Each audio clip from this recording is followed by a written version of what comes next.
Magulay tayo ng papaya. Itlog ng isda. Itlog ng tuna yata yan.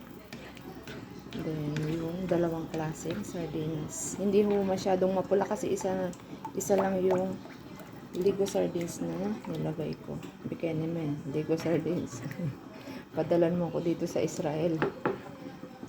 Ayan, hanggang kumulo. Ayan, ready na yung aking malunggay na marami pang tangkay. Then, yung aking papaya. Ayan. Pag kumulo na ko ito, hihimay-himayin ko pa yung malunggay na hinimay-himay.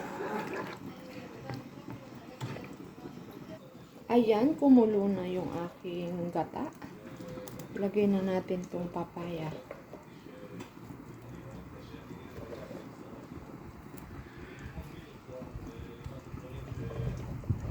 Ang hirap naman. May hawak na isang cellphone.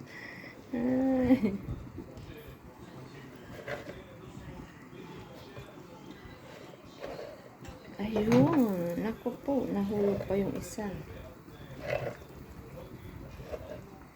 Ay, konti na lang. Ayan. Flat natin. Then, takpan ho. Tatakpan ko siya para mabilis maluto. Ayan, nahalo ko na ho. Takpan na natin. See you later.